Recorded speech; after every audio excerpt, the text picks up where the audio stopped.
gomare gokunasini gomare gokunasini rakkoof mana baheen rakkoonis na duuka bahee rakkoof waahila ta'e warra rakkataniif garaan koo na aada anaan immoo keessa koo gubeetu na waada karaa lolaa irratti maaf dhaloota ganne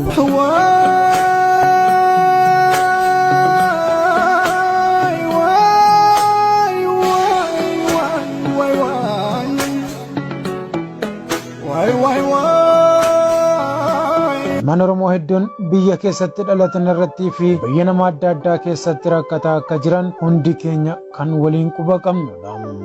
Akka fakkeenyaatti isaan keessaa kanneen akka biyya Yemen, Saudi Arabiyaa, Tanzaaniyaa keessatti dararaa hamaadhaan dhamaatee jiru.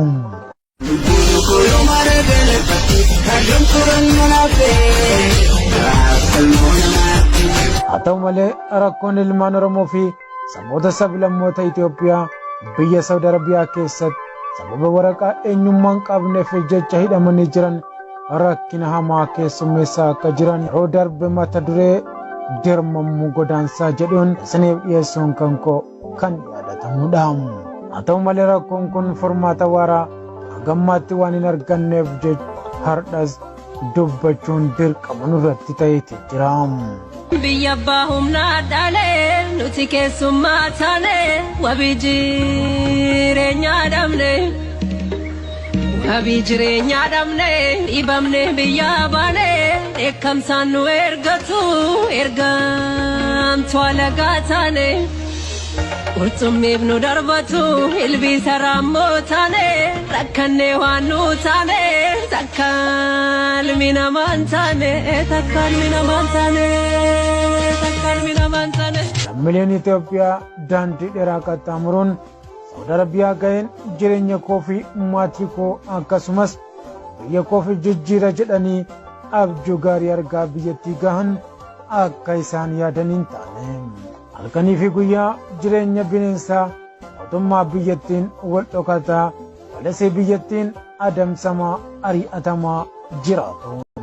Osoma akkasiin halkanii fi guyyaa jireenya ofii jijjiiruuf oliif gadi jooranuu harka poolisii biyyattii keessa galu. Poolisiin biyyattiis dirqama itti kenname raawwachuun mana hidhaatti darbatu. Yeroo qaban kana qabeenya kee fudhuu siifan obsaa jechuun gonkumaa isaan bira kan hin jirredha. Namni harka isaanitti qabamu kamuu harka duwwaa ta'e qaama qullaa ta'e naasu tokko malee yaabaluu koo osoo hin jedhin carraan inni qabu mana hidhaatti darbatamuu qofaadha. Gartee wayita yeroo mallasii yeroo gartee Hayilamaar Ramsan sehee huccuu kafana gartee Yaman irraa bitatee dhufe yoo nagalchanis gartee harka qullaan gal jedhee mallaqaa fi gartee huccoota ofii bitatee shaantaa guuttatee dhufe wayita dhufee jedhu gartee shaantaa isaa huccoota isaa san gartee irraa yaasanii sheetas haa ta'u jaarsas haa ta'u gartee barsiisas haa ta'u irraa fuudhanii wayita san fuula isaa duratti hiriitti qaban maaf kana gootanii jennee gartee wayita gartee askarii gaafannee jennu anka gartee mootummaan keessan nutti dhaame inni dalainee kan jedhan gartee kanaan nu gartee deebisan. Harka mana hidhaatti gatames dararaa inni keessummeessaa jiraatu baay'ee ulfaataadha. Dararaan kunis kanneen akka hanqina nyaataa dhugaatii, qulqullina qaamaa fi huccuu, hanqina qilleensa gaarii dhabuu fi qulqullinni mana hidhaa eegamuu dhabuun lammiilee kanaaf dhukkuboota adda addaatiif saaxiluun hanga lubbuu dabarsuutti kan hubaa jiraatudha. Hidhamtoota kanneen irratti dhiibbaa hamaa geessisaa kan jiru mana hidhaa hidhaman keessatti baay'inaan wal irratti hidhamuu isaaniiti. Kana jechuun mana hidhaa kutaa tokko keessatti humnaa ol hidhamuun oksijiinii gahaa waan hin arganneef jecha miidhaa hamaaf saaxilamaa jiru. Lammiileen Itoophiyaa mana hidhaa Saudi Arabiyaa keessatti qofa osoo hin taane Yemen sana'aatti illee kumaataman kan lakkaa'aman osoo daangaa qaxxaamuranii qabamuun hidhamanii dararaa gurguddaa argaa akka jiran beekametu jira. Kana malees lammiileen Itoophiyaa biyya Tanzaaniyaa keessatti namoonni 1,100 ol gara Liibiyaatti osoo imalaa jiranii daangaa irratti qabamanii rakkataa akka jiran mootummaan biyyattii beeksisee jira. Keessaa dargaggoota ganna 14 haga 36 jidduu kan ta'anidha. Akkana isaanii kana dhaabbanni mirga namoomaaf dhaabbatan akkasumas miidiyaaleen Oromoo callisuu fi uummanni Oromoo addunyaa irra jiraatan sagalee isaanii dhageessisuu dhabuun hidhamtoonni kunneen akka rakkina isaanii wajjin ukkaanfamanii rakkina isaanii kanaa wajjin yeroo dheeraa akka jiraataniif sababa guddaa kan ta'e jirudha. Akanii guyyaan deemaa jiruun koo hiraarama jiru daararaa kana maal jireen namaatti hima akka argeen nageenye akkasii kun boosoma dhugama miidhama waa jireenya miti araarafama dhugama miidhama waa jireenya miti araarafama. Hidhamtoonni Saudi Arabiyaa keessatti rakkataa jiran kunneen irra hedduun isaanii ijoollee ganna 20 hanga 40 jidduu kan ta'anidha.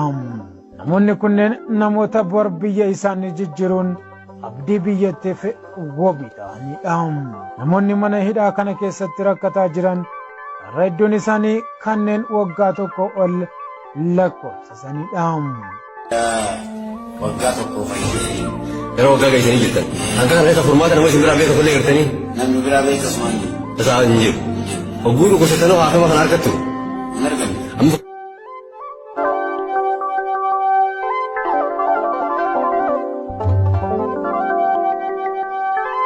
Haa ta'u malee gama mootummaa Itoophiyaa amma maqaa fi biyya bulchaa jiruutiin hagammaatti furmaanni lammiilee biyyattii mana hidhaa kana keessatti rakkataa jiraniif kenname tokkollee kan hin jirredha. Hidhamtoonni kunneen yeroo adda addaatti imbaasii Itoophiyaa Saudi Arabiyaa keessatti argaman bira deemuun gaafatanis deebiin gama imbaasii kanaa kennamu kan hin jirre ta'uu hidhamtoonni kunneen yeroo hedduu dubbataniiti jiru. Mootummaan Itoophiyaa akkoo lammiileen biyyattii argaa jiran osoo arguu fi dhagayuu sababa hin beekamneen irraa callisuun rakkoo irratti rakkoo biraa uumaatti jira. Haalli kuyyoo akkanaan kan itti fufu ta'e miidhaan lammiilee Itoophiyaa mana hidhaa Saudi Arabiyaa keessatti argaman hammaataa adeemaatti jira.